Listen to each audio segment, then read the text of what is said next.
On behalf of the Dean and the faculty, students, and staff of the University of Wisconsin Law School, I'd like to welcome you all to this distinguished lecture series. The Dean, to his regret, is out spreading the Wisconsin idea in the Far East and would really like to be here for an occasion as important as this one.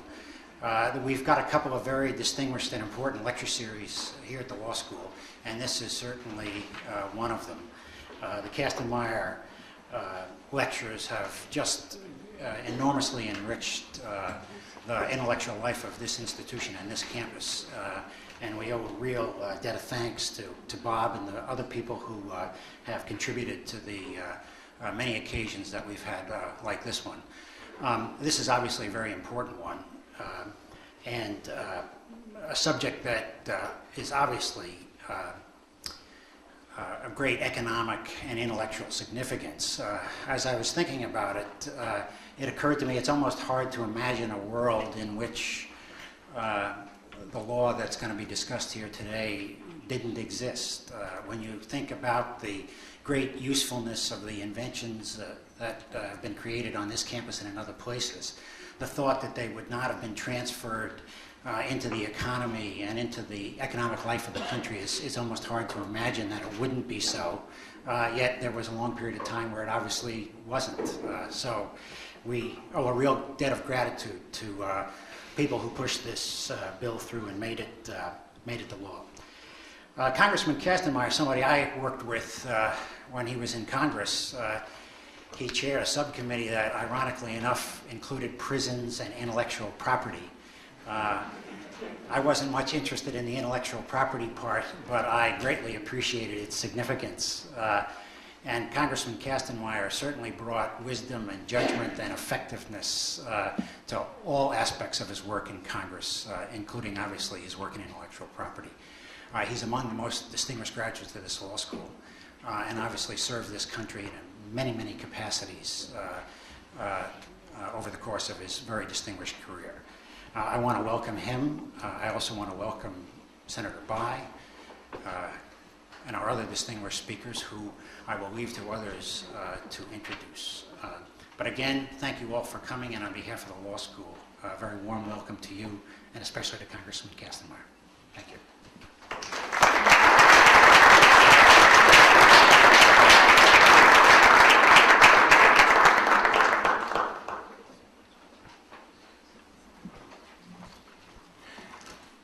Thank you, Professor Dickey. I'm delighted to be here again, as we are each year, hopefully, in the fall, to present another in our series of lectures. And in this respect, I would like to thank both Theresa Doherty and Lynn Thompson, who really helped put all the nuts and bolts together so this is possible and successful, hopefully. And also Professor Peter Carstensen, who's the driving force behind the final implementation of putting this program into action. I'd also like to thank the board members who are here.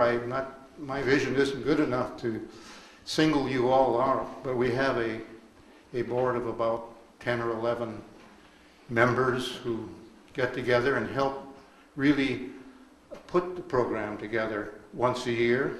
We'll hopefully do that tomorrow morning and think about problems that confront us. At the moment, my responsibility, and it's a delight and a pleasure, is to introduce a person who is a personal hero of mine. Actually, known him for many, many years, and it's a great opportunity to see him again and greet him here on our own campus. Birch Bai was elected to the Senate in 1962 from the state of Indiana. Prior to that, Birch had been an outstanding legislator, in fact, Speaker of, I guess, their House or Assembly in years preceding that as a very, very young man. So his talent was recognized by his people very early on. He served 18 years, and among his many achievements, the one that we're going to discuss tonight is perhaps the one that Wisconsin remembers him best for, if not the nation. Extremely important. In fact, it was 1980. In 1980, and we're approaching an election here in Wisconsin and nationally within a few days, I should observe painfully that 1980 was a dreadful year, a disaster as far as I was concerned. From my standpoint, in the United States Senate, we'd lost Frank Church of Idaho, George McGovern of South Dakota, John Culver of Iowa, and our own beloved Gaylord Nelson and Birch Bayh of Indiana. In one fell swoop, we lost all these creative legislators from the Senate. But be that as it may, Birch Bayh was so dedicated to what became the Bayh-Dole Act that he went back after the election and twisted arms among his friends and colleagues and insisted that this become law, and it did. And it would not have been so, obviously, without Birch Bayh's personal involvement. So our discussions today will revolve around that. And having stated that, I will belabor the point no longer. It is a great deal of pleasure. It's an honor for me to present to you Senator Birch Bayh.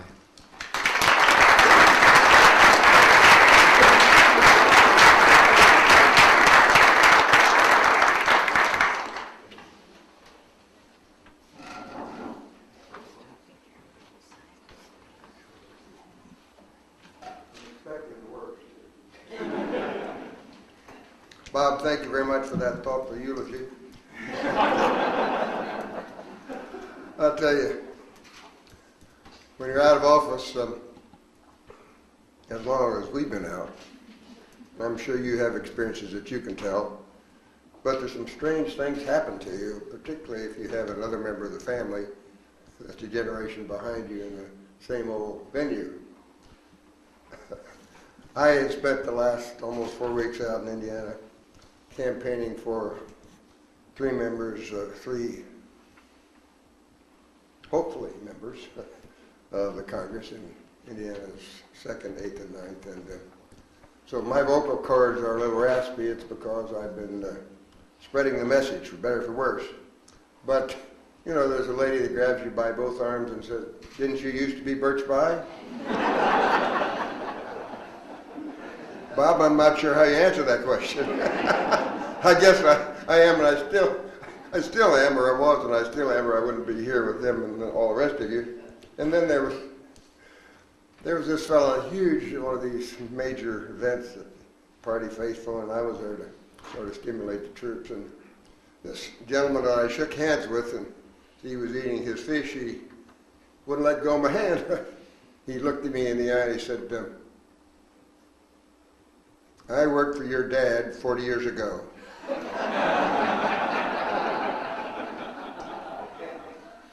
I said, "What?" "Yep, I worked for your dad 40 years ago." I said, "Are you sure you worked for Dad?" He said, "I worked my tail off for your old man." I said, "I am the old man." There's no getting around it. But it's great to be here, and I wish I could just sit there and listen to the other members of the program and get their thoughts, and also the thoughts of some of you here who may not be listed on the program. But it's particularly a privilege for me to be here with my old friend Bob, old being standpoint of time, not genealogy there, excuse me, who I had the privilege of serving with in the Congress at a time when we had a bunch of great human beings there. My colleagues, Gaylord Nelson and Bill Kastenmeier, and you had a fantastic group of folks in the congressional delegation, one of whom is still there, of course. But I had the rare opportunity to be the right place at the right time.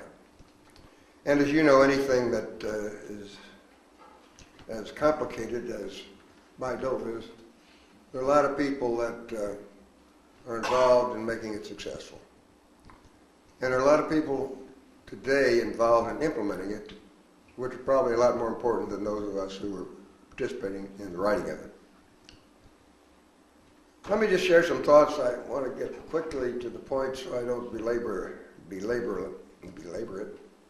But after a quarter century of what by most objective standards has been an exceptional success, the Bayh-Dole law is under increasing attack today. Most of the attacks have come from individuals who have little experience with the comprehensive nature of how the law is implemented. They do not know what Bayh-Dole does and does not do, and why certain features were incorporated into the law. Equally important, these naysayers have no appreciation for the factors that motivated our efforts in the first place. Perhaps even more important is that the modern day experts in technology transfer apparently don't understand the basic principles on which our nation's free enterprise system operates. Bayh-Dole didn't just happen. Though Bob and I provided some guidance, let me emphasize that our success depended upon countless individuals who had a working knowledge of university research, patent law, and basic economic motivators. For maybe to give you a behind-the-scenes view of the genesis of Bayh-Dole, I think this is important so you'll have a better idea how to defend it from attack today. First, the basic premise on which we as Americans have relied. Historically, American economic success is dependent upon our ability to develop creative and innovative minds whose ideas serve as the catalyst for business and industry. Free and open competition has resulted in generation after generation of increasingly sophisticated technology. And with this innovation came new products, followed by more and better paying jobs, increased family incomes, opportunities for home ownership. We had problems, but we were the envy of the rest of the world. Unfortunately, about the time to which I'm going to refer as far as Bayh-Dole is concerned, we sort of began to take advantage of our quality of life and our economic dominance. Because by the early 70s, America had begun to lose its technological advantage. We'd lost our number one competitive position in the steel industry and the automobile industry. The number of U.S. patents issued each year had declined steadily since 1971. From 73 to 78, the number of patents granted to non-citizens had increased 35%. Investment in research and development over the previous 10 years had been dormant. American productivity was growing at a much slower rate than our free world competitors. Small businesses, which are where all the jobs are, were getting a smaller and smaller percentage of federal research and development money. Perhaps most important, the number of patentable inventions made under federally supported research had been in steady decline. The bottom line of all these alarming economic indicators was that the United States was really losing its technological edge. Frankly, the problem was so enormous and complex, I doubted if there was anything I could do. I felt a lot like Moses must have felt in the wilderness, only I wasn't certain that the old man upstairs was going to send down a tablet and a lightning bolt. The first step out of the wilderness began from a call to my office in the summer of 1978 from Ralph Davis, who was head of technology transfer at my alma mater, Purdue. Like Indiana and many other universities, Purdue was making cutting-edge discoveries from research funded by federal dollars. But Ralph said that the government's policy that prohibited universities from owning these patents and leasing them to businesses killed the incentives necessary for innovative companies to fully develop these new ideas. If a company didn't own the patent, common sense said they weren't going to invest any of their stockholders' money in developing it. Well, I asked Joe Allen, my staff person who was more responsible for this than I was, to look into what it was, and he investigated, and lo and behold, he found out that although the U.S. government owned approximately 28,000 patents, less than 4% were ever licensed for industry to help the public. The others were gathering dust at the Patent and Trademark Office, all these new ideas sitting there and the taxpayers gaining nothing. Next, Joe and I met in the office with Ralph Davis, who brought a couple of his buddies down, Howard Bremer, the director of University of Wisconsin Alumni Research Foundation, and Norm Latker, the patent counsel at HEW. And if Howard's here, I want him to stand up. Stand up so we can give you a hand. And I can say unequivocally that if it hadn't been for the University of Wisconsin and Howard Bremer and Bob Kastenmeier, there would have been no Bayh-Dole.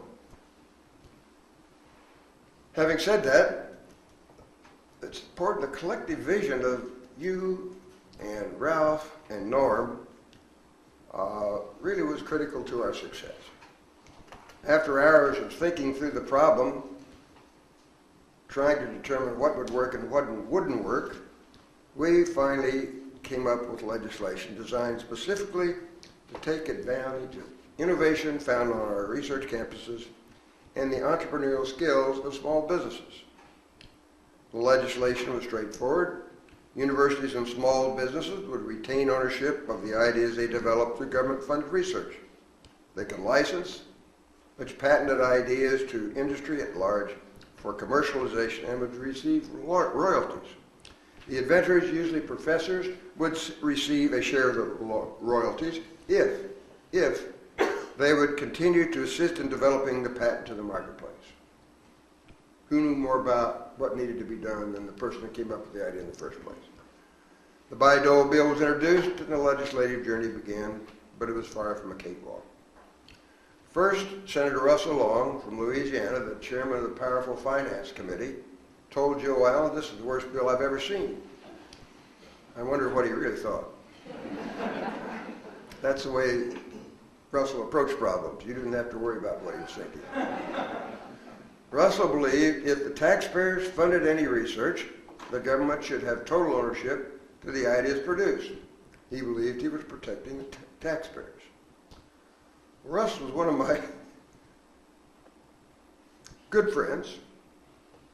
I was sorted down the pecking order as far as seniority is concerned, and Russell was what we reverently called one of the 800-pound gorillas of the Senate. Among 100 equals, Russell was a lot more equal than many of the rest of us. I'd hoped we could get his support, but he'd already made up his mind. Protect those taxpayers. And it was going to be uphill all the way.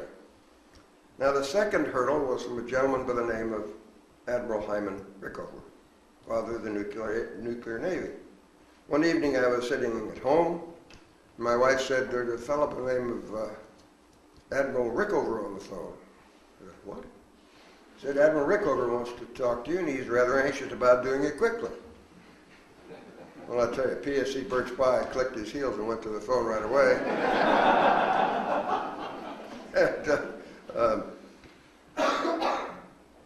he was quick to the point also. "Senator," I quote, "that patent bill of yours threatens to destroy the entire nuclear Navy. You must withdraw it immediately." Well, he demanded to testify. I said, "You don't have to demand, Admiral, I invite you."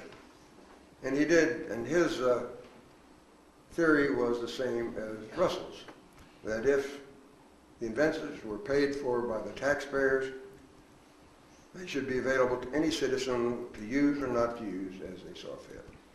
Now,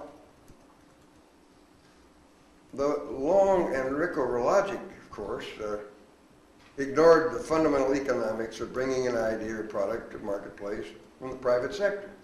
It's estimated that for every dollar's worth of public research money that goes into developing a patent, it requires $10, $10,000, often $1 million for each dollar invested to bring it to the marketplace. A lot of people don't understand that, but far from getting a free lunch, companies that license ideas from universities often wind up paying as much as 99% of the innovation final cost. without which the idea would be drawing dust, having no value at all. Nevertheless, there stood Russell Long and Admiral Rickover. Well, I won't go into the details, but you remember, Howard. We overcame that opposition by relying on our allies on the campuses and research facilities all across the country, and leaders in the business communities in every state in the country. They immediately talked to their individual senators and congressmen, so don't let anyone ever tell you that individuals can't make a difference, because there wouldn't have been a Bayh-Dole bill without them. To illustrate the power of this combination of citizens, I was sitting on the floor sort of in the leading of the debate, and Joe Allen came rushing up out of breath with a big smile on his face and said, "Senator, we have two new sponsors, Senator Kennedy and Senator Thurman." Well, to get Ted Kennedy and Strom Thurman to agree to anything is an achievement. But I couldn't resist the temptation of needling Joe a little bit. I said, "Joe, are you sure this bill makes sense?" Well, we passed it through the Senate. I think it was 91-4 or something like that, and it immediately moved to the House, where my friend Bob was the chairman of the subcommittee that was the important one, and he was sponsoring important patent reform legislation himself in a little different areas. So we compromised, and we took Bob's legislation, we tacked Bayh-Dole onto it, and sent it back over to the Senate after he'd passed it quickly in the House. It had to be concurred in by the Senate. Well, as I said earlier, Bob's leadership was critical to our success. This was not the end of the story. As he pointed out, 1980 was not the kind and gentle year for Democrats. Ronald Reagan had swept several of us out to sea, and people of Indiana had said, "Bye, practice law, stop making them." And so there I was. We came back for a lame duck session, and the Bayh-Dole was sitting there at the desk. It would become law. It had passed both bodies, but the Senate had to concur in the House version that had been sent over amended. Well,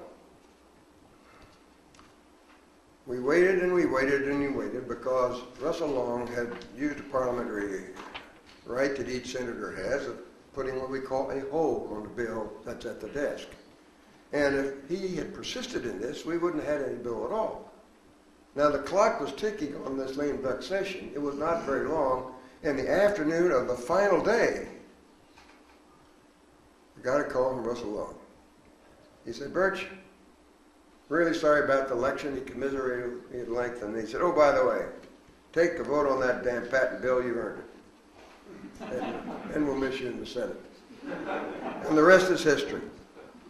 Well, fast forward 25, 30 years, and now the bill is under attack by, I won't mention who the authors of some of these ideas are to avoid embarrassing them, but it's an interesting mix. First, universities and researchers should not be entitled to financial reward because they aren't manufacturing anything. The response is, this suggests that the idea of the intellectual property has no value. This is as ridiculous as suggesting that the manufacturing process has no value. What we've done is to marry the intellectual capacity on the campuses with the entrepreneurial skills in the business sector, and that's what Bayh-Dole operates from. The idea would have no value if it were manufactured, and the converse is also true. Number two, Bayh-Dole creates incentive for universities and researchers to ignore their search for knowledge and to be motivated, quote, like crack addicts driven by small-minded technology transfer officers addicted to patent royalties. Wow. Well, that's you. Such conclusions can come only from those who aren't familiar with the dedication of our universities and the faculties that comprise them to provide educational experiences for their students, knowledge for the population generally, dedicated their lives to science and education and the process therein. Well, number three, I won't tell you what I really think of that idea, but I mean the second idea. 3, researchers and inventors should not share in royalties granted to universities for licensing the product of their research. Well, the reason we put it in there is that before Bayh-Dole, what would happen is that a genius on campus would come up with an idea. They write a paper, have it published in an outstanding journal, and then they go back in the laboratory and do more research. The idea would just sit there. There was no incentive for them to go on. And human nature being what it was, I don't think they would have done it just for the money, but we wanted them to be there to tinker as the industries and businesses tried to make something meaningful and usable out of their idea. We wanted the fellow who developed it to be able to say, hey, it just doesn't work that way. And I think it's important, and I think that's one of the successes of Bayh-Dole. 4, industry alliances are tainting university research away from basic toward applied research. Well, the National Science Foundation studied this very point and found no evidence of it at all. 5, Bayh-Dole has adversely impacted the publication of scientific papers by academia. The response, the United States is far and away the most leading source of science and engineering publications. 6, and here's a real zinger, there should be no exclusive licenses. They should be made available to all. Where have we heard that before? And that's a criticism you hear repeatedly. The response, of course, is without protection, business and industry will not expend, risk the large amounts of money often needed to get an idea into the marketplace. We don't want it patented. We want it producing for the consumer and the public generally. And it was this same philosophy that we emphasized that resulted in 20,000 ideas drawing dust in the PTO back in 1978. Yet it sounds so simple, so equitable. Taxpayers pay for the research, make the results available to everyone. Yet to follow this course of action would turn back the clock of history. It reminds me of the admonition given to us a long time ago by noted philosopher and historian George Santana, who said, those who fail to learn from history are doomed to repeat it. Will we never learn? Or as another noted philosopher, Yogi Berra, observed, will we have deja vu all over again? There are other criticisms, but I won't bore you with them, some of them. You know, the critics constitute a relatively small clique who repeatedly refer to one another as authority and appear to represent a large segment of learned opinion in the United States. This is not the case. I saw one paper that was written where the fellow was quoting an article that he'd written the year before as a source for the information of the article he was writing a year later. Now, so be it. Let me give you a quick read of what we've done in the period of time involved. Just take a quick look at what The Economist said on the 25th birthday of Bayh-Dole in 2002. I'll read it quickly. Possibly the most inspired piece of, now this was their wording, not mine. But I'm going to repeat it again. Possibly the most inspired piece of legislation to be enacted in America over the past half-century was the Bayh-Dole Bill Act of 1980. More than anything, this single policy measure helped to reverse American precipitous slide into industrial irrelevance. Overnight, universities across America became hotbeds of innovation as entrepreneurial professors took their inventions, and sometimes their graduate students, off campus to set up companies of their own. Well, that probably says more than you need to say about it, but let me just give you a quick list of some of the things we've accomplished here. This is autumn, the Association of University Technology Managers' last survey. 137 nonprofit institutions introduced 567 new commercial products through their licensing agreements in fiscal 2004 alone. 185 institutions have introduced 3,114 new products through licensing since 1968. 16,871 invention disclosures were reported, up an 8.5% over the previous year. 16,000 and change. The year before Bayh-Dole, it was 250. And so it goes. These are just statistics. Let me just suggest we should consider some of the new products that we're benefiting from because of Bayh-Dole, not just in the United States, but throughout the world. Cisplatin, Ciprocal, a new treatment for Crohn's disease, the genome, recombinant DNA technology, a nicotine patch, better monitoring devices of diabetes patients, techniques to reduce respiratory deaths, three-dimensional surgery technologies, new crops, and even the Google search engine, all sprung from university research. And there are others. So here, to you, my friends here at this wonderful Kastenmeier Lecture, let me just throw a challenge out there to each of you. Most of you know more than I'll ever know about technology transfer. Where are we? Well, the hard fact is that we are in danger of losing the larger philosophical war unless we explain to policymakers and the general public why protecting intellectual property is important, not only economically, but ethically. Look at the hard fact. The hard fact is that we've allowed the critics to dominate the public forum for too long, thinking that the fallacies of their arguments were so transparent nobody else would believe them. Well, this is a dangerous assumption, and one, if left unchanged, I think could be disastrous. This can happen literally overnight. There's legislation resting in Congress right now. We mustn't let that lead to turning back the clock of history. Now, on a personal note, let me just say to each of you that I'm like you, we're all only human, and we'd rather not stick our necks out, take a step into breach, since most normally people do not enjoy conflict, particularly when our integrity and motives will probably be attacked. But to you, my friends, here at the University of Wisconsin, unless we pick up the gauntlet, no one else will. We can't remain complacent. We've been complacent for too long, and I intend to say something about it. We must remember how Edward Gibbon concluded his great volume, The Decline and Fall of the Roman Empire. All that is human must retrograde if it does not advance. Nations, like individuals, are either moving forward in life or moving backward. We are never standing still. The ethical creation of wealth is the real challenge facing the world today. And it's our challenge, each of us.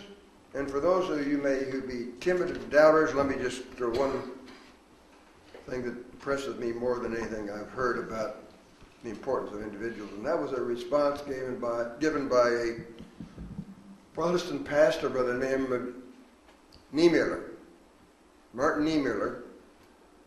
After the World War in Germany, they asked Pastor Niemöller how it was possible for a handful of thugs wearing brown shirts and black armbands to capture a nation as sophisticated and educated and wealthy as pre-World War II Germany. He thought a moment and he said, well, it happened like this. First they came after the Jews, and I was not a Jew, so I did not object. Then they came after the socialists, and I was not a socialist, so I did not object. Then they came after the trade unionists, and I was not a trade unionist, so I did not object. Then they came after the Catholics, and I was not a Catholic, so I did not object.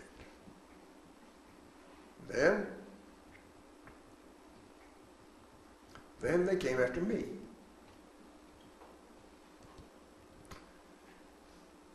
And there was no one left to object. Well, I object, and I assume you will too.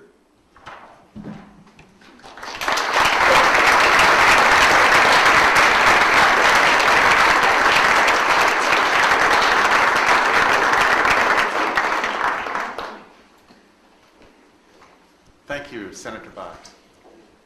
My name is Mike Remington. I'm a partner in the law firm of Drinker, Biddle, and Reeve. I previously worked for Bob Kastenmeier for 13 years. Bob, did you want to say something? He's my former chairman, so. I wanted to thank Birch Bai for his wonderful lecture informing us about the history of Baido and his own personal odyssey in achieving it. But the other thing I wanted to do was introduce the person that almost took the microphone away from me. He needs some very little introduction. Michael Remington is well known here, almost as well perhaps as his distinguished father Frank, under whom I had a class or two many, many years ago. But Mike Remington came, he's done many things. He worked as a clerk for John Reynolds over in Milwaukee. He came to Washington, and I was very fortunate to get him to join the subcommittee in which I worked. There's a subcommittee dealing with civil liberties, administration of justice, courts, and intellectual property, among many other things. As Professor Dickey pointed out, we had corrections, prisons in America, and that was an interesting area, one in which Michael's father was interested as well. But then in 1971-72, Mike went to the Supreme Court to work for Warren Burger, whom later I got along very well with, actually. On court matters, we stood shoulder to shoulder on most things. But I was fortunate. I was able to wean Mike Remington back from the Chief Justice as Chief Counsel for our committee. And for all those years, until I was defeated in 1990, he was Chief Counsel. And as a result, was responsible for a massive array of legislation that we were able to produce in many areas.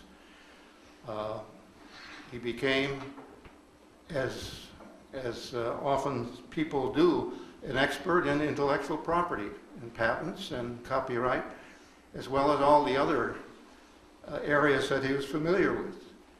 In fact, in 1991, he became director of the Commission on Judicial Discipline and Removal, which was in the courts area, and was one of our experts in terms of that very important endeavor to examine the relationship of the courts and discipline and impeachment, which was certainly important in that time. So I've known him over the years. I regard him not only as a close personal friend whom I see often, but I regard him as one of my closest associates in all the endeavors that we mutually were involved in, and so I'm proud to present Mike Remington.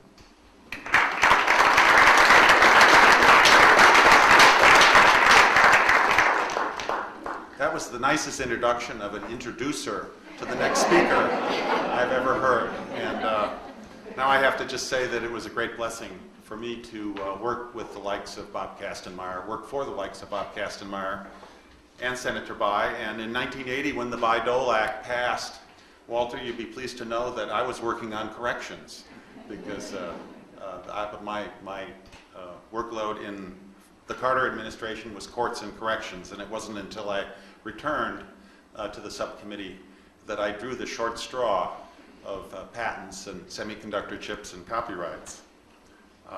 It's my distinct pleasure and honor to introduce the next speaker, Carl Gulbrandsen, the Managing Director of WARF. WARF is, of course, as most of you know, but for those of you who don't know, the patent management organization for the University of Wisconsin-Madison. Carl received a PhD degree in physiology from the UW-Madison and his JD degree from this law school. Prior to coming to WARF in 1997, Carl engaged in the private practice of law with a specialty in patent prosecution and litigation. Previously served in Lunar Corporation, a medical device company, and Bone Care International, a pharmaceutical company. Both sell products based on technologies that have originated from research here at the UW. Carl, in addition to his wharf duties, has engaged in public policy matters, and it's my pleasure to serve some of the time as Wharf's counsel in Washington, D.C. So I see Carl wearing increasingly a public policy cap. He has served, and he's fighting in the trenches of the preservation of the Bayh-Dole Act. He's Vice President of Public Policy of Autumn, and he was appointed by the Secretary of Commerce as a member of the Public Patent Advisory Council in the U.S. Patent and Trademark Office. Finally, in his spare time, Carl serves as president of the Weissel Research Institute. He's a member of the executive committee of the Wisconsin Technology Council. He's taught here at the law school. He's taught patent law here at the law school, and he's currently teaching in the Masters in Biotech program. Carl, as they say on Capitol Hill, the floor is now yours. Thank you.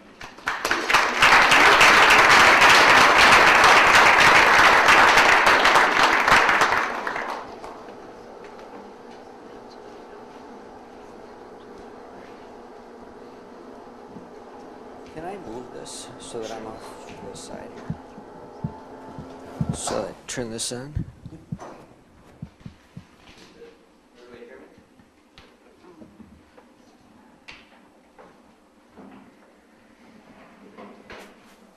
First, I want to thank Congressman Mrs. Kastenmeier for this series, and Congressman for your role in Bayh-Dole, Birch Bayh. You're a hero. Particularly after 26 years after passing Bayh-Dole, that you keep fighting. He's absolutely right. We're under attack. And there aren't a lot of people that are standing up to defend it. And frankly, there aren't a lot of people in Congress that remember it. And we have a lot of work to do. So thank you very much. And Mike, thank you for your introduction. Mike's a lot of fun to have represent us in Washington because he also represents a country western music industry. And I've been with him when he's had some of these country western singers going from office to office. And to see the reaction of the Congress people when some very attractive young country western singer comes walking in is pretty interesting. He has an interesting life. It's an honor to speak with you about a subject that's very important to me and the organizations I serve, but also a very intimidating experience to address such giants of public policy, as well as esteemed guests gathered here, members of the faculty of the law school. Some of them might have even taught me if they've been around long enough. And members of the local bar, judiciary, and students, friends and colleagues.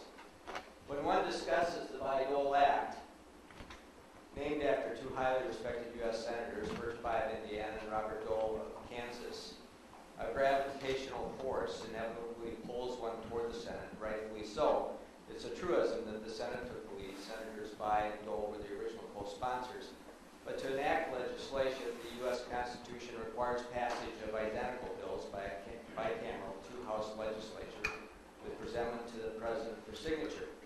We should not forget the individual for which this lecture is named, Bob Kastenmeier. During the 106th Congress, the subcommittee that he chaired, Courts of Civil Liberties and the Administration of Justice, held 11 days of hearings and markups on patent reform proposals. The chairman and his staff worked tirelessly with the Carter administration, which had prepared a major policy review of the American industrial innovation as a key to increase productivity. At the time, the U.S. was suffering from a slide into industrial irrelevance in an increasingly global marketplace. To get a bill through the House of Representatives, like Senator Bayh, who indicated he had to fight off a strong-willed Senator Long to achieve final passage, Bob Kastenmeier had to battle powerful Jack Woods, chairman of the Government Affairs Committee, who unalterably opposed patent protection for government-funded inventions. With the assistance of the House Science Committee, Bob fended off the opposition. And then 4 years later, in cooperation with Senator Dole, he again assisted in expanding the time period during which a university would grant licenses pursuant to the Bayh-Dole Act. Singing Bob Kastenmeier's praises should not diminish the acclaim for Senator By. 1980, in the final hours of the lame duck session, after an election that he lost, after 18 years in a job which he excelled, Senator By succeeded in getting one last bill through the 106th Congress, the Bayh-Dole Act. The congressional record preserves from posterity Senator By's prescience. Here are his own words on November 20, 1980. This new policy will make federally supported research and development more productive by allowing the private sector to develop many inventions now left gathering dust on the shelves of government agencies. This patent policy revision will give small businesses and universities conducting research and development for the government the incentive to develop and market inventions that they make while fully protecting the rights of the government and the public. Today, Senator By is rightfully hailed as a visionary whose ideas about technology transfer, once enacted into law, spawned whole new industries like biotechnology, created new jobs on a college campus like technology transfer jobs, and most importantly, promoted patient cures. Witness the inventions of Hector DeLuca and Ron Mackey, who will be addressing you shortly. Moreover, the Bayh-Dole Act stimulated partnerships between government, universities, and startup firms. Today, economists estimate that almost 1/3 of the NASDAQ derives from university-based federally funded research, which may never have been commercialized had it not been for Senator By's vision and Representative Kastenmeier's support. As Senator By indicated in 2002, the economists referred to the Bayh-Dole Act as possibly the most inspired piece of legislation to be acted in America over the past half-century. They went on to say that this act unlocked all the inventions and discoveries that have been made in laboratories throughout the United States with the help of taxpayers' money. More than anything, this single policy helped preserve or helped to reverse America's precipitous slide into industrial irrelevance. In the next few minutes, I'd like to tell you a little bit about the Act, what it has meant to technology transfer at our universities in the United States and in Wisconsin. Increasingly, there are strong critics of the Act, so I'll identify a few of the major arguments and address them with an example that may surprise you. The example also illustrates the importance of maintaining a strong national science policy and strong Bayh-Dole Act. Finally, we'd like to end with 2 local success stories that could not be told were it not for Bayh-Dole. You have to excuse me, I've been fighting a cold. So. Now that's a lot of words up there, but that's the preamble to the Bayh-Dole Act. It's the policy and objectives of the Bayh-Dole Act are stated here. The policy is to use the patent system to promote utilization of federally funded inventions. Now, as a patent lawyer, I'm obviously biased towards patents. I would recommend that this is, however, is one of the true geniuses of the Act. This policy, as I will explain in a moment, was informed by prior experience starting here in Wisconsin and later at other universities in negotiating from federal funding agencies the right to patent and license federally sponsored inventions occurring at these institutions. The nature of the patent policy, of course, is that it's a federal system. And so its rules are not subject to the whims of state or local governments or even institutions. Also, patents by their nature are commercial. One generally does not seek a patent for philosophical purposes. The process of obtaining a patent is expensive, and so the purpose of patenting is more often than not to commercialize the invention.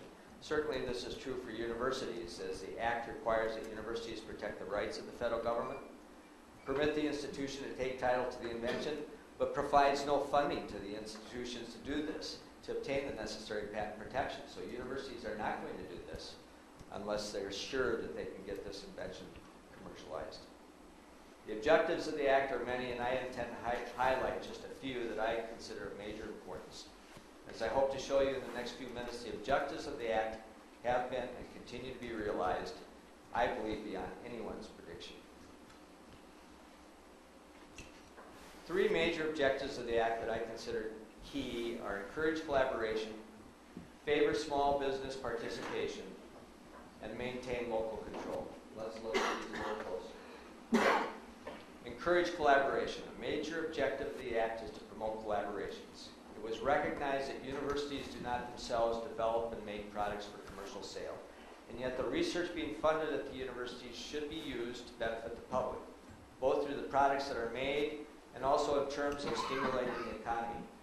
Indeed, one of the motivators of the Act was the fact that federally funded inventions were not being utilized. The drafters recognized that the patent system was a natural vehicle to move this nascent technology into the marketplace. The patent system permits ready licensing of the patented invention. The rules of the patent system in the matter of licensing patent rights are well tested and known. At WARF, we recognize that every licensee is a collaborator of WARF in getting the technology used, but that licensee also becomes a potential collaborator of the university. And a collaborator of the inventor is generally with university inventions. They are almost always at a very early stage, requiring much development before the product can be marketed. And the best person to help that early development of these inventions is usually the inventor, and the best place for that early development is oftentimes the university. One should not look at the Act in isolation of the earlier decision of our federal government to adopt a national science policy, whereby the federal government undertook to fund in a significant way basic research at our private and public universities. This decision was spurred by Vannevar Bush's 1945 report to the President entitled Science, the Endless Frontier. Coming on the heels of World War II, Bush made the case that science was a proper concern of government, and funding basic research was a necessary function of the federal government in order to protect the national security, enhance the public health and welfare, and grow the economy. This is really an inspiring report. This is as pertinent today as it was in 1945. At the time of Bush's report, the major funding of basic research at our universities, Madison included, was the state government, endowments, and wealthy individuals. Today, of course, the major funding for research is the federal government. It's also true that at the time of Bush's report, more basic research occurred in industry than in academia. But this has been changing rapidly as industry jettisons basic research to shore up the bottom line. So we have three factors: shift of basic research from industry to academia, a national science policy that provides most of the funding of research at our universities, and the Bayh-Dole Act, which unlocks the potential created by this research conducted under our national science policy. All three factors spur collaborations, not only between industry and academia, but among academics wherever they are located in the United States. With respect to the national science policy and the Bayh-Dole Act, these are federal programs governed by federal rules that are not subject, again, to the whims of state government or institutions. So researchers freely collaborate, knowing the rules his or her collaborators are operating under are basically the same. Researchers are more mobile. If one is working under a federal grant of one institution, that grant generally can be moved, and the rules remain the same. And the basic rules of how researchers' inventions are licensed and commercialized are also the same under the Bayh-Dole Act, because it uses the patent system, a federal system. It's not uncommon today when we're interviewing potential hires at the university, potential faculty, that they stop off at WARF to find out about technology transfer. And it's not unusual for us to collaborate with other universities with respect to inventions. Today we have over 100 interinstitutional agreements between University of Wisconsin and other institutions that concern the research that's going on and the inventions that are arising from this research. All of this is permitted by the fact that we have this national science policy and the Bayh-Dole Act, which unlocks that potential. In my view, the power of collaboration cannot be underestimated. It is a major objective of the Act and has been more than fulfilled, and it's one of the reasons that the United States became and continues to be a technological leader in the world. Favor small business. The second objective of the Act that I wish to highlight is the preference given to small business. Today, more than ever, this objective is being realized through the thousands of startup companies that are formed using university federally sponsored inventions. In many instances, the only way to commercialize an invention is through a startup company. With university inventions, often they are so leading edge that a market does not exist, and it needs to be created. More often than not, it's a startup company that is the only entity that is willing to take that risk and create the market. The last objective that I want to highlight is that of maintaining local control of the technology. Again, inventions arising from basic research generally need considerable development, and more often than not, this early development is best guided by the original inventor. The Act encourages this both by rewarding the inventor, it requires that royalties be shared with the inventor, and by allowing the institution where the inventor is located to take title to the invention. This assures that at least the early locus of control will be where the inventor is located. It was believed at the time the Act was drafted, and practice has proven this true, that the inventor and those associated with the inventor have the greatest incentive to see the technology utilized. When we talk to inventors at the University of Wisconsin-Madison, their interest is less in making money than in seeing their technology used. That's a fact. I might add that the United States patent system, which the Act uses, is unique in the world. We are the only patent system that requires that a patent application be filed in the name of the inventor. Thus, the inventor needs to be involved in filing that application, and this is facilitated at the locus of control, is where the inventor is located. The three objectives of the Act that I've highlighted, collaboration, preference for small business, and local control, are not only important to realizing the goal of utilization of federally funded inventions, they also work together to foster innovation. One of the remarkable things about the United States is the entrepreneurial spirit of our citizenry, the willingness to take risks, to bet the house on a good idea. It's not found in many other countries of the world, and that's part of our genius, or part of our greatness. Harnessing the entrepreneurial spirit to the creativity of the researcher leads to innovation. Adding to this the incentive to collaborate, and you provide a multiplier effect representing the success of the Bayh-Dole Act. It is recognized more and more that innovations more readily arise when investigators from different disciplines with different perspectives collaborate. The buzzword today is interdisciplinary research. NIH, NSF, and even private foundations design their requests for proposals to attract applications from teams that are interdisciplinary. And in doing so, they force the collaboration that Bayh-Dole promotes. At Wisconsin, interdisciplinary research has become a campus strength. It is one important reason why UW-Madison is so competitive in attracting federal funding. Recognizing that this is a strength to build on, WARF, partnering with WARF trustee John Mortgage and his wife Tasha, the University of Wisconsin, the state of Wisconsin, has embarked on creating the Wisconsin Institutes of Discovery, devoted to enhancing interdisciplinary research at Madison. So it was great foresight that the drafters of the Bayh-Dole Act made collaboration an objective of the Act. And that brings us to the Wisconsin Connection. In the early 1920s, Harry Steenbach, a young faculty member in the Department of Agricultural Biochemistry, discovered a process for increasing the vitamin D content of food. Harry was offered $900,000 for that invention. Rather than sell the invention, Harry determined that it should be patented and licensed, and the proceeds of the licensing should be brought back to fund his research, a concept embraced by the Bayh-Dole Act. With this proposal, he offered the invention to the university, but they turned it down.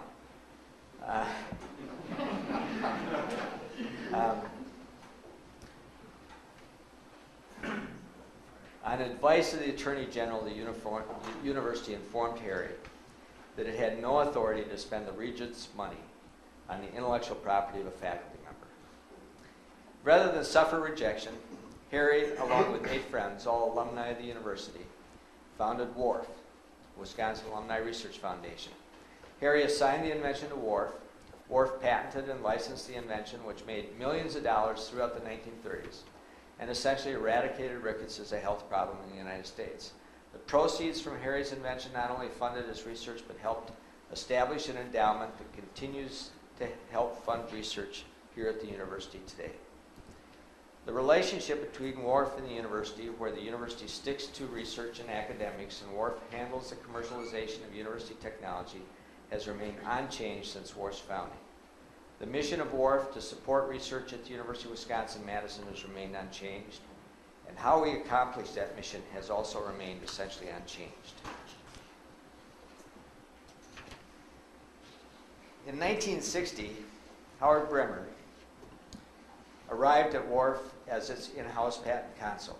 Howard was a graduate of UW-Madison in chemical engineering and law. Prior to coming to Wharf, Howard had worked as in-house patent counsel at Procter & Gamble. Shortly after arriving at Wharf, Howard began to work with a young Hector DeLuca. You remember that guy, Hector?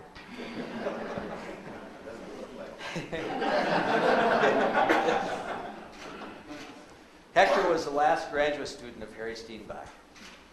Wharf, in assigning Howard to work with Hector, sensed that Hector was a rising star.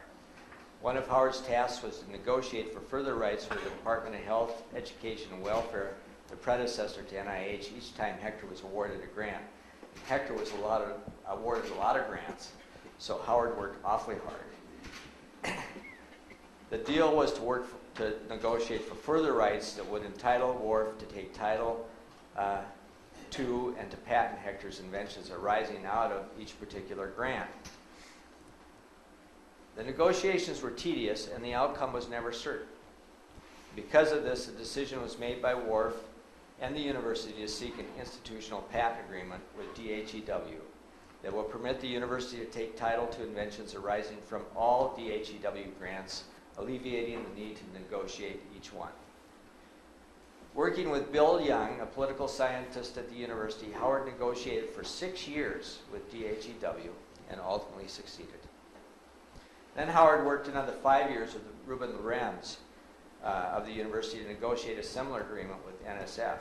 And then once that was done, joined by representatives from other universities and the federal agencies, they approached Congress.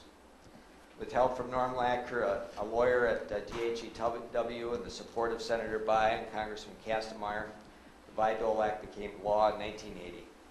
Much of the act borrowed verbatim the language of the institutional patent agreements that Howard negotiated on behalf of Wharf and the University of Wisconsin-Madison. Howard, by the way, supposedly retired from Wharf in 1987. He's stayed on as a full-time consultant ever since, so Howard's been working at Wharf for 47 years. They just can't get rid of him. So, thanks a lot, Howard.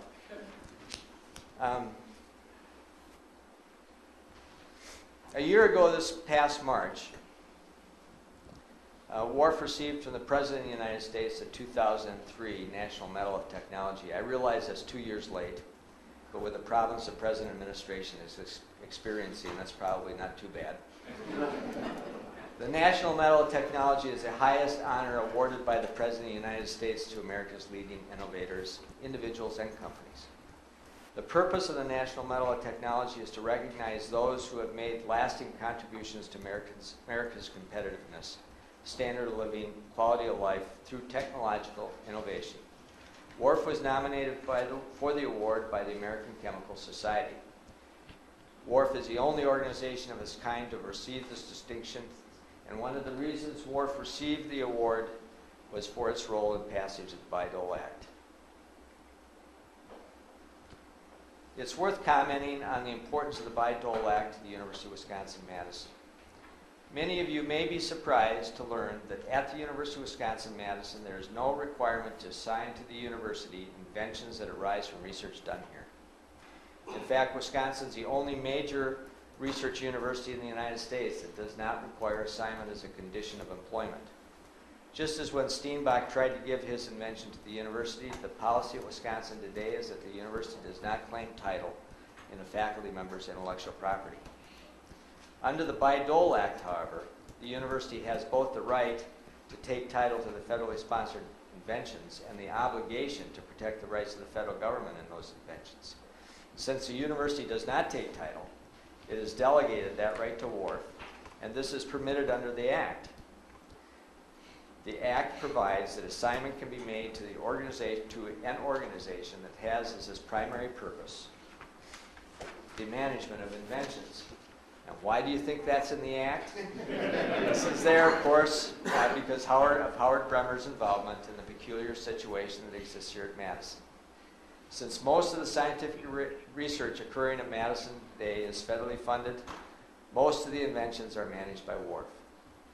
For those that are not federally funded, it is the inventor's prerogative to work with Wharf or not.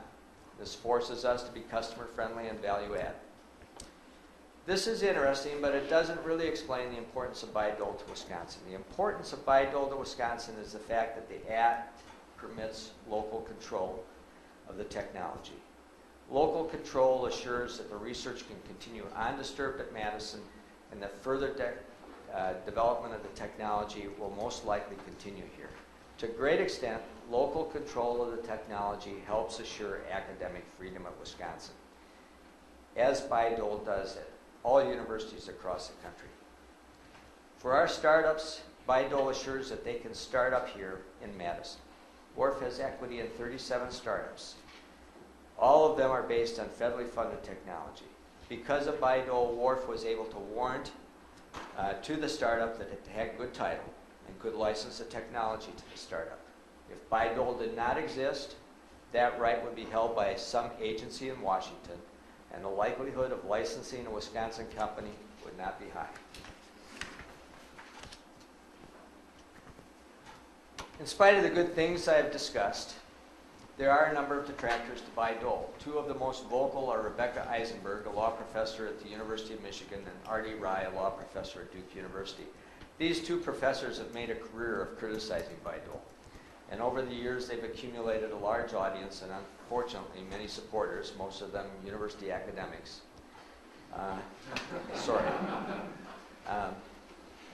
There are two major arguments made by Eisenberg and Rye that they continue to promote.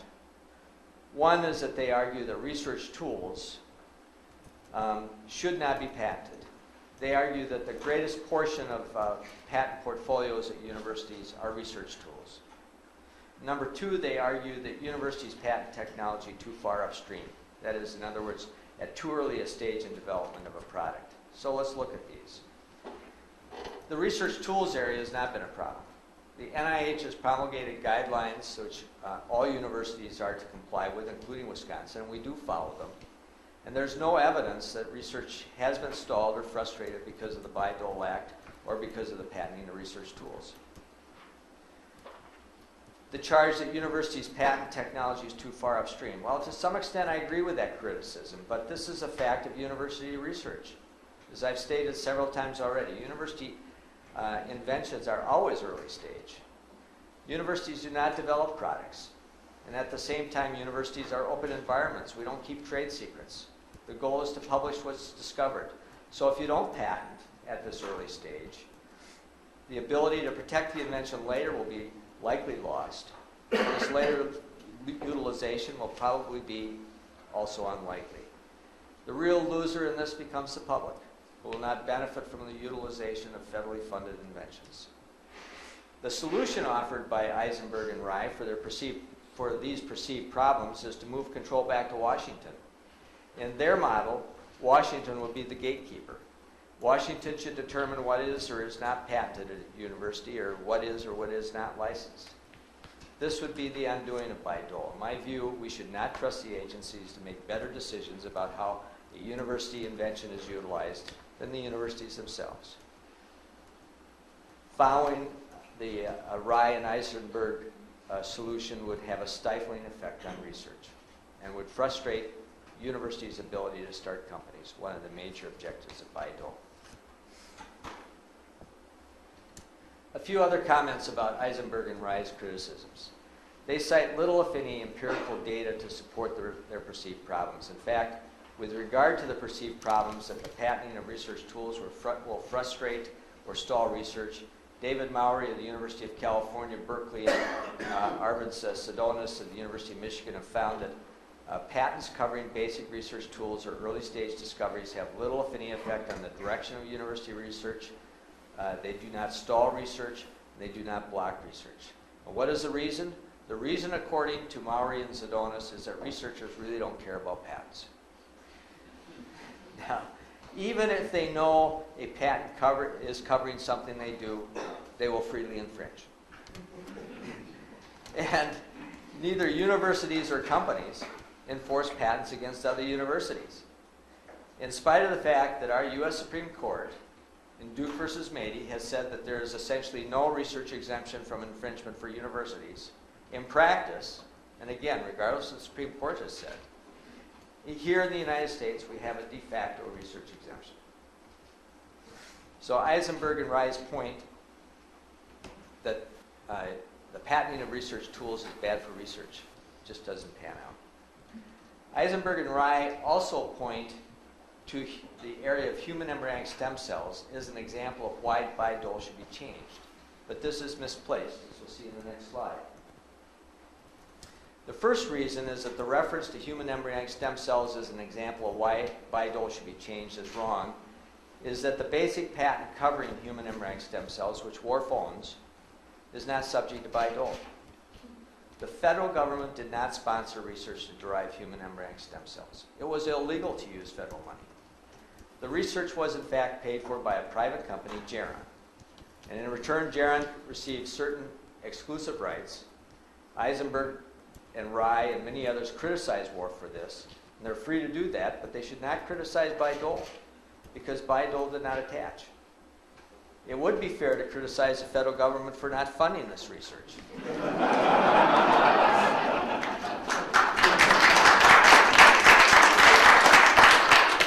If it had, then we probably wouldn't have the situation we have today. But before one too readily criticizes Worf with regard to stem cell licensing, it's worth noting that the exclusive rights given to Geron, a small business at the time, allowed Geron to raise sufficient money to pay for research and development in the human embryonic stem cell area, and that next year Geron is expected to conduct the first human clinical trial with human embryonic stem cells for the treatment of acute spinal injury. Further, Worf has licensed many other companies non-exclusively, given free research license to hundreds of institutions, and distributed human embryonic stem cells to over 350 research groups worldwide. So to criticize Worf for obstructing science is to ignore these facts. To my way of thinking, this is a success story. It just would have been nice if it had been a Bayh-Dole success story. The stem cell area does provide an example of what we do not want to have happen in this country, and that is the balkanization of science. Remember that I suggested that the true genius of our national science policy in Bayh-Dole, which unlocks the potential of that policy, is that it is federal. The rules governing how grants are given and administered and how inventions are handled are the same regardless of where in the country you're located. It allows ready collaboration across state boundaries and free movement of scientists from institution to institution. In the stem cell area, because the federal government has failed to provide funding, states have moved into the area of funding science and legislating how it should be done. What is resulting is a balkanization of science. It is becoming state-centric. California is only going to pay for California scientists and not pay for collaborations across state lines. And states become competitive. They don't want to share. So you frustrate collaboration, you frustrate mobility, and ultimately innovation. Furthermore, once the states have legislated, relaxing federal policy is not going to undo the state laws. This is a horrible public policy. It's a huge red flag and an example of why we want to maintain a strong national science policy and a strong Bayh-Dole. We don't want to have this happen in other areas of science. So finally, let's take a look at some numbers that represent the success of Bayh-Dole nationally and locally, and then I'm going to turn the podium over to two very important local faculty to tell you what Bayh-Dole has meant to them and their inventions. So nationally, in 1980, university-affiliated tech transfer offices, there were about a dozen. Today, we have over 300. University-owned patents, 1980, less than 300. Today, we see over 3,000 patents a year being issued to universities. University licensing, as Senator Bayh said, in 1980, I think he said only 4% of patents on federally sponsored inventions have been licensed. Today, the number is closer to 50%, about 5,000 licenses annually. There's over 600 new pharmaceuticals that have been commercialized because of Bayh-Dole. Startup companies, because Bayh-Dole, universities in the U.S. have spun off more than 3,000 firms, created over 300,000 jobs, and contributed upwards of $50 billion to the economy, at least 10 of which is due to Google, right? What about locally? In 1960, Worf had 16 disclosures with $8 million in federal contracts, and then Howard arrived. 1980, we had 72 disclosures, and actually this number is not 120 million. It's about was about 70 million in federal contracts. Today, 2005, WARF receives over 400 disclosures with about 653 million in federal contracts. In 1980, the WARF grant to the university was $4.5 million. The total granting from the university between 2019 and 1980 was about 100 million. Last year, the WARF grant was 74 million. The total grant from 1929 to June 30th this year was 860 million. And approximately 88% of that was in the last 26 years. So, what I'd like to do now is to introduce Hector DeLuca and Rock Mackey. And then after the introductions, I'd like to invite first Hector to the podium, and then Rock. Hector DeLuca grew up in Colorado. He went to college in chemistry at the University of Colorado, and in 1953 he came to Madison ultimately to study and work in biochemistry under Harry Steenbach. Hector, as I mentioned, was Harry's last graduate student. Hector received his master's and PhD here at Wisconsin, and except for a short stint as a visiting scientist in Cambridge, has been and continues to be a Badger. I've known Hector for 22 years. His love of science and teaching, his loyalty to WARF and the university are inspiring. He has over 1,000 publications in the fields of vitamin A, vitamin D, parathyroid hormone, and calcitonin. I believe he has the longest tenure as chair of the biochemistry department of anyone in Wisconsin, 20 years. And under his tenure, the biochemistry department at the UW-Madison became one of the top 5 in the world. Hector remains the Harry Steenbach Professor of Biochemistry and continues an active research and teaching program. He is WARF's most prolific and successful inventor. Hector has over 150 inventions. He owns vitamin D. His technology has brought over $100 million back to the university, and the products covered by his patents have improved the lives of millions of patients. When most people retire, Hector and his wife and partner, Margaret Claggett Dame, started a company based on his technology, which was federally supported.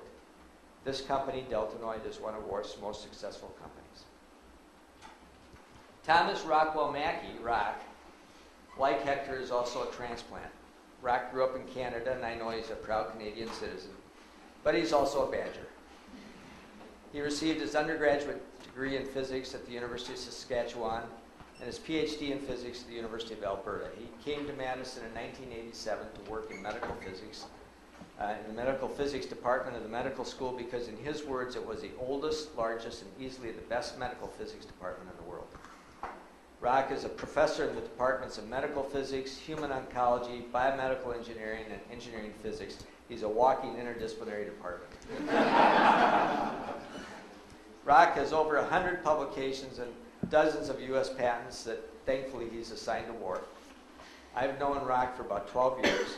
I first met him when he came out to Lunar, where I worked as general counsel, and Rock came out to ask our CEO, Dick Mazes, who had been a mentor of his in the medical physics department here in Wisconsin, if Dick wouldn't invest in an invention that Rock had in the radiotherapy area.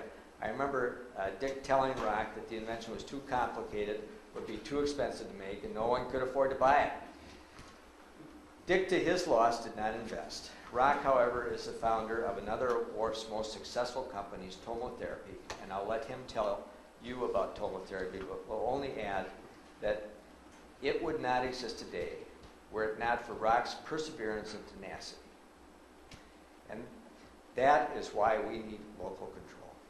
So Hector, can you come up to the podium?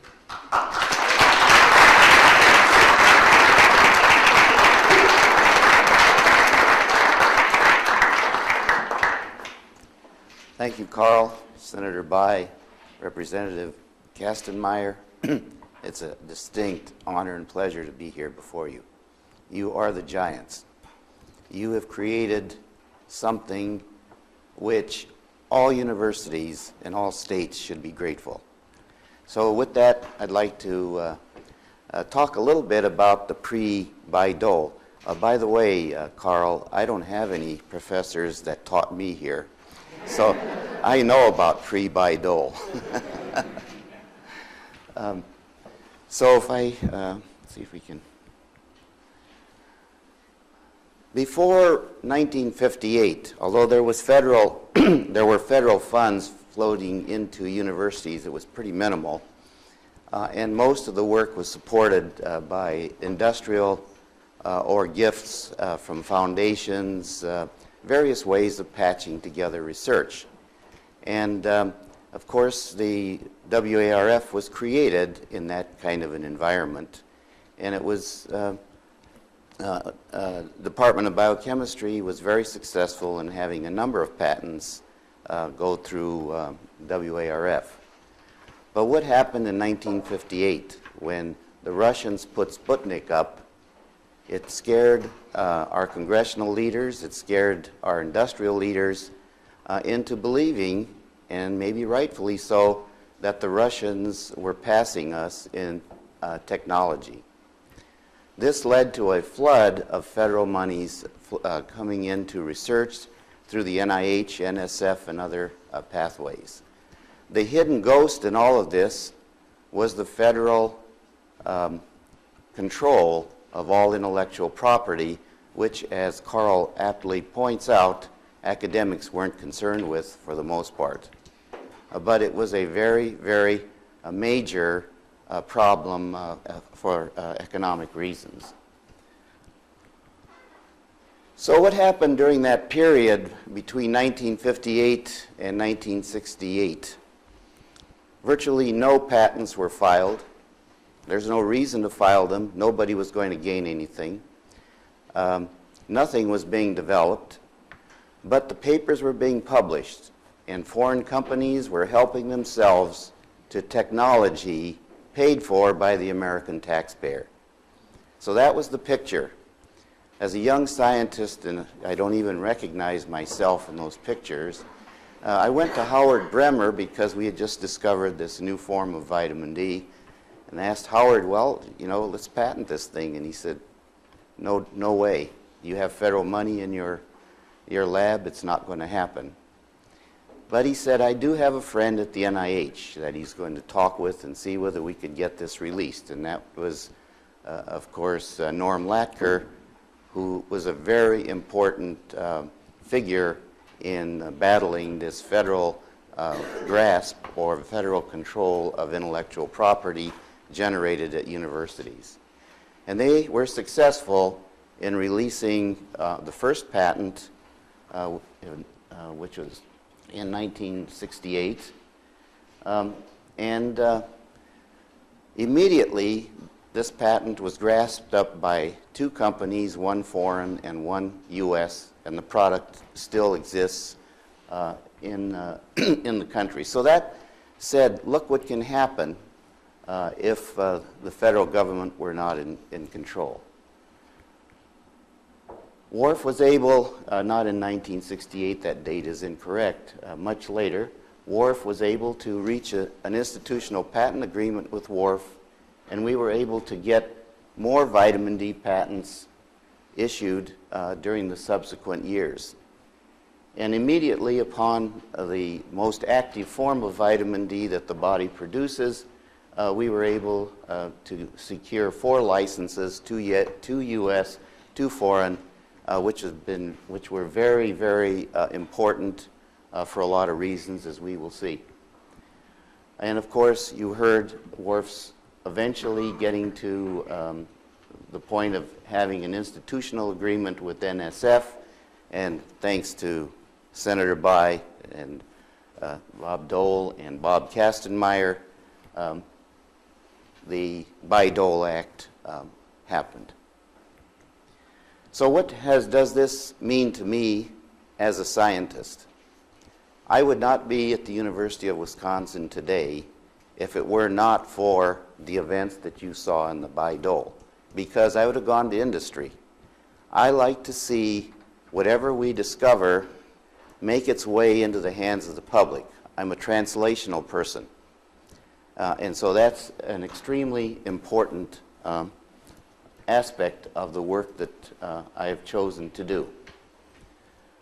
So why is this? It's because we're able to take charge of our own intellectual property. And in a way that goes to what Carl was saying. It's a local control where we can actually work with the invention, move it along, and get it in the hands of the public. So what did this mean? Because of the Bayh-Dole Act, I was able to be fortunate enough over the years to have 600 or more issued patents, many of which have expired, and over 3,000 foreign. What does Bayh-Dole mean to me? Again, it means a great deal for me to take what we see at the bench and be able to put it in some form in the hands of the public and see the public benefit. And as a result, there are 8 pharmaceuticals that have been developed from our group under Bayh-Dole, 4 new pharmaceuticals that are currently in real development at various stages of human testing, 4 more at an earlier stage, and there were 3 startup companies that resulted from this activity in vitamin D, 2 of which have been successfully acquired. I don't know if you want to say successfully, but they've been sucked up by larger companies.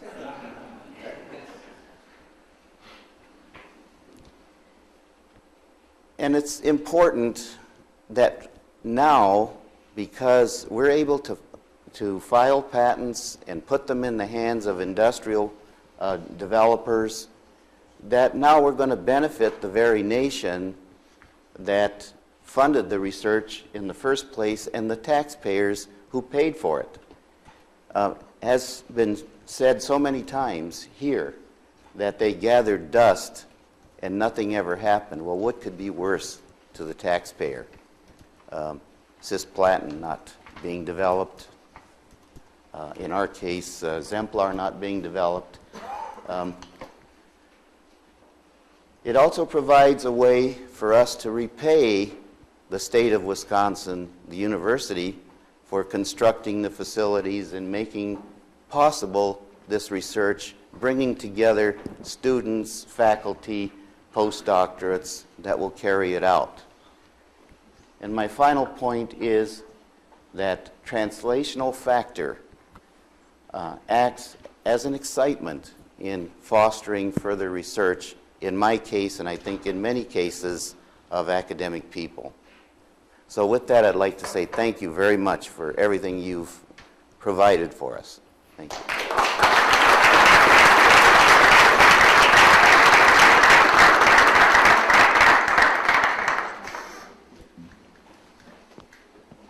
Well, thank you very much. It's a real pleasure and honor to be here amongst such a distinguished set of alum of the University of Wisconsin and other national figures. So thank you very much. I do have to say, under University of Wisconsin conflict of interest rules, that I'm also a chairman and founder of Tomotherapy, Inc. That little speech, in fact, is enforced on me to my benefit by the management committee of the conflict, or the potential conflict of interest committee, shall we call it. So I'm going to talk about tomotherapy, which is certainly a success story that really is has its roots in the Bayh-Dole Act. And in fact, I'm going to contrast another startup company from the University of Wisconsin that didn't involve the Bayh-Dole Act as well. The history of tomotherapy goes back to the early days here on the campus, about 1988.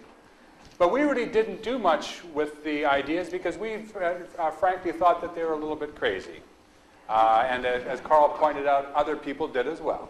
The first patent wasn't filed until 1992 by Wharf. And in parallel with that, we were also founding our first startup company, which in fact didn't involve federally funded research. In fact, we owned the copyright to software. Now, in fact, just because you own the rights to the software doesn't necessarily mean that there aren't faculty, chairman, etc., who think that they in fact own that software. So it was actually fairly hard to take the first company public, or out of the public, really, in a way. So in fact, our first company, Geometrics, was funded to take some software developed, paid for by the University of Wisconsin Hospital, and start a company. The trouble with doing that is it's relatively easy to copy software. You don't have necessarily copyright over software, but many other companies could, in fact, easily duplicate the software, and in fact did. And so the real value of this company was far less than the second company, tomotherapy, I'm going to talk about. The first paper on tomotherapy wasn't published until 1993. And in fact, we convinced a large multinational you might have heard of, General Electric, to fund tomotherapy. They happened to have their radiotherapy division in Bouc, France. Well, as it turned out, we managed to commercialize our software for radiation therapy treatment planning in 1996.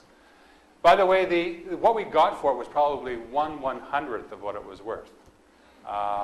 Because why? Well, because we didn't really have tight control over the intellectual property. We formed Geometrics with a partner to market it. And that partner really, because they were marketing it, was really the only potential buyer for that company. So in fact, had we had the ability to take this through WARF, or had we had the smarts, because we could have taken it through WARF, I suppose, I think it would have been worth a lot more ultimately.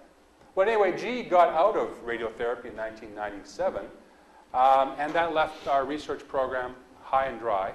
We had both federal money, but most of the money at that point was coming from a contract from General Electric. Well, Paul Ruckwert and I, who were two of the founders of Geometrics, at that time, because we had sold even a penny on the dollar, we did have money to form Tomotherapy Inc. We then went out to the private equity markets to sell, if you like, the tomotherapy idea. And then two years later, we received our first investment. Then things started to move quickly. We received FDA 510 clearance to market. The first patient was treated at the UW in 2002. The first deliveries of our current commercial unit were 2003, and 2004 was the first profitable year. I'm going to go through the end game in more detail. This is the first patent that WARF licensed or patented for us, and in fact was licensed non-exclusively to another company before tomotherapy. But in fact, this patent proved to be much more valuable in an integrated radiation therapy machine that we were pursuing. The General Electric money allowed us to use General Electric equipment. This is based on a CT scanner from GE.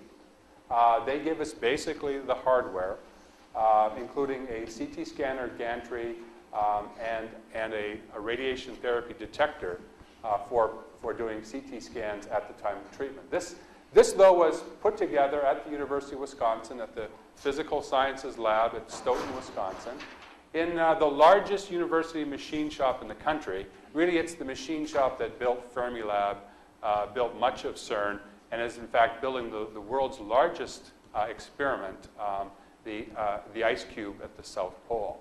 So this same lab then also built the first tomotherapy prototype.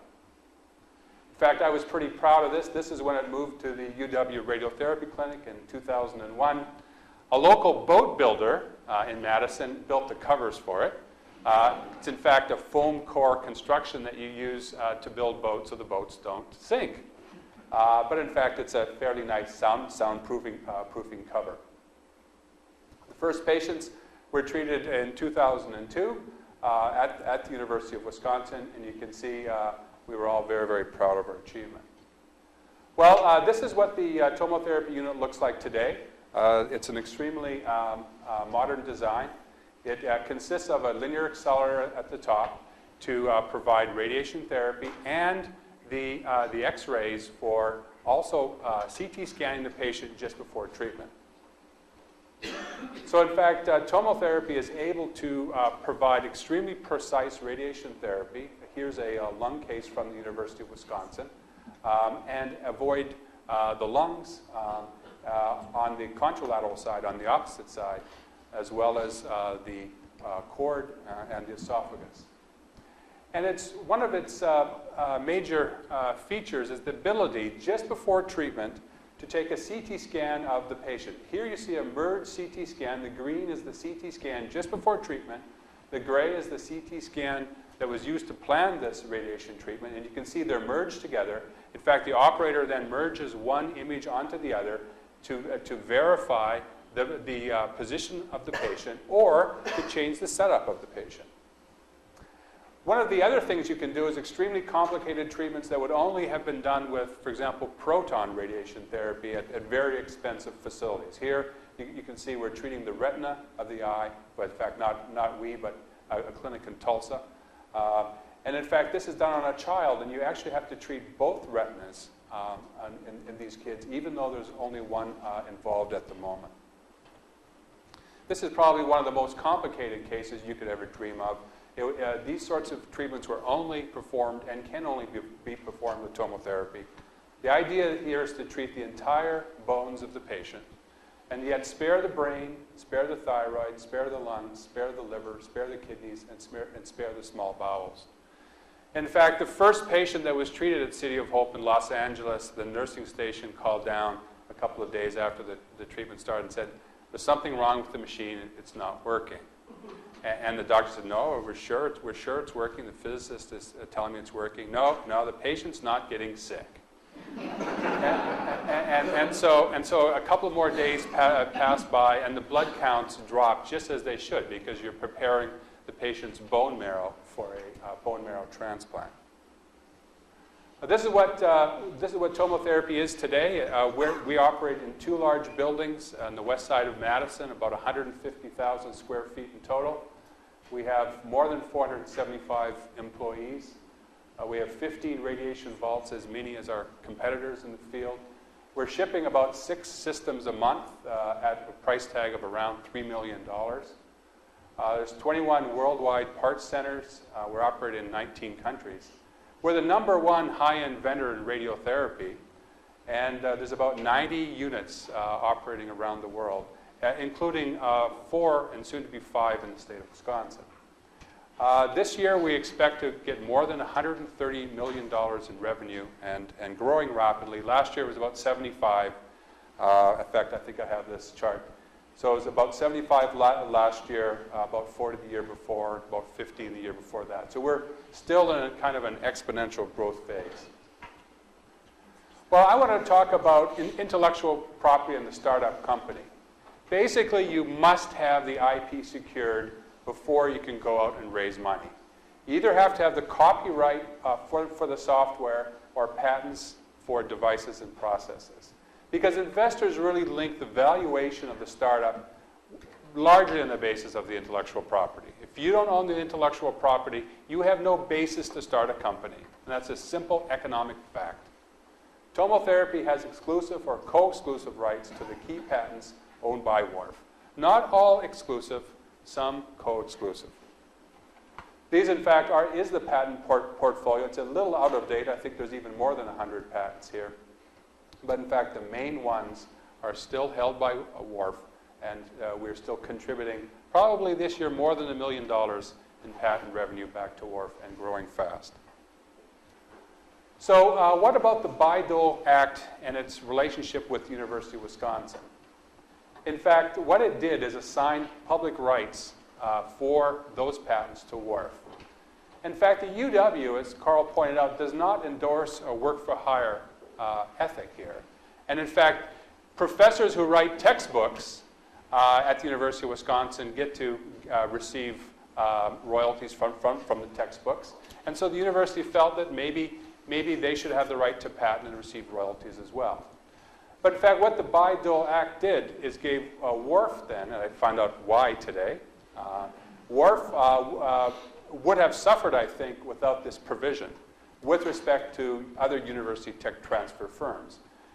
In fact, if that had happened, if we had retained, if you like, the sole rights as faculty members here at the University of Wisconsin, I don't think the climate for faculty startups would be the same. In fact, I think we would be prohibited from starting companies at the University of Wisconsin, at least in most fields. Now, there are some departments, like computer science, that are generating software, not necessarily from federal funds, that in fact don't have to take their patents through WARF, but many do anyway, again, because WARF provides then a platform for many faculty just to get the job done.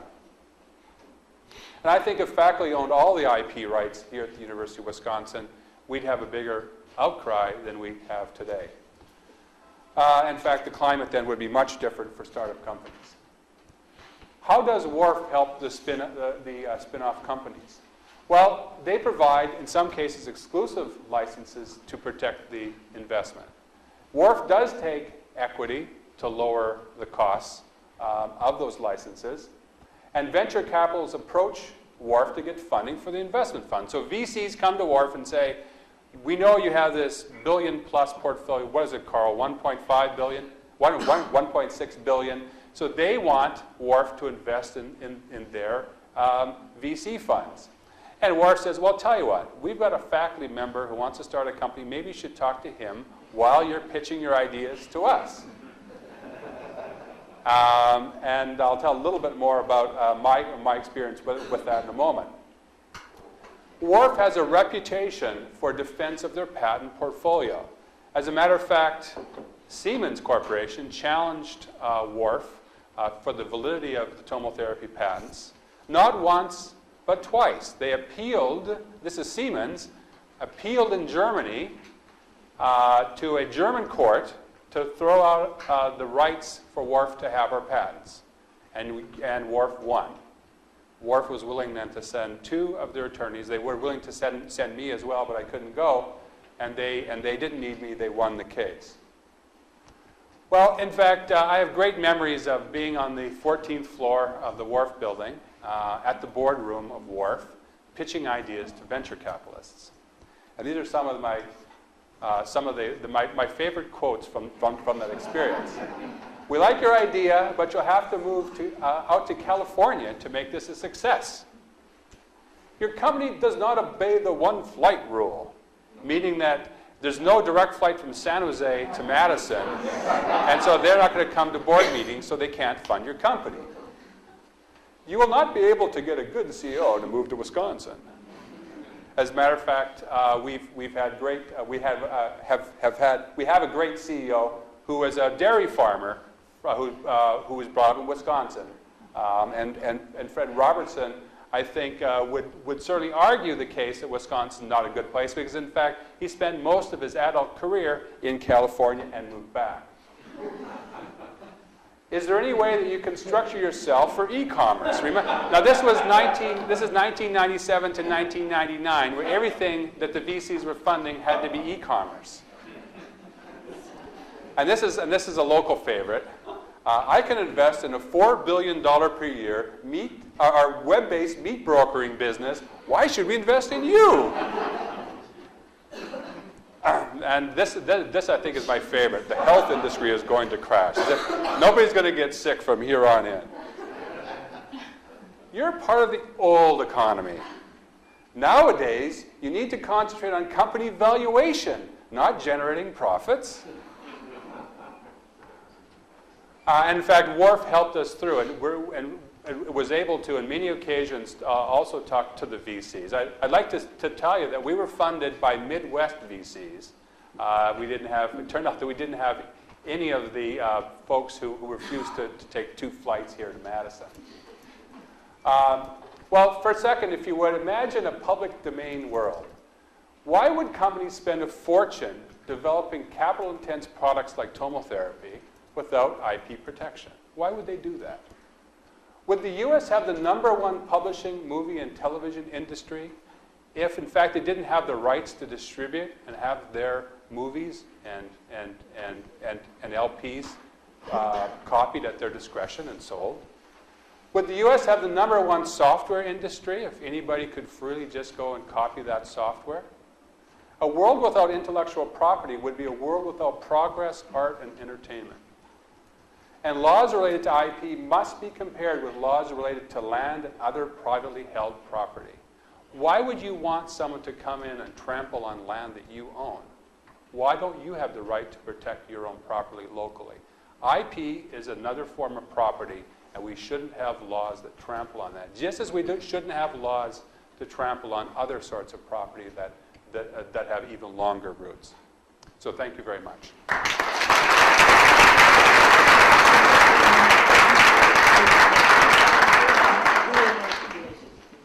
Well, I think it's pretty clear that our speakers lived up to their promise.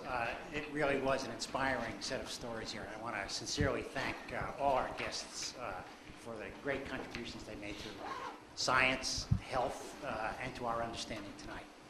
The hour is a little late, and so what I think would be best would be if those who have questions or want to talk to some of our speakers might best do so privately, because as I said, I think we've exceeded the time that really was allotted for this, and rather than have people getting up and leaving, we might best informally talk to our various guests. And again, on behalf of the law school, thank you so much.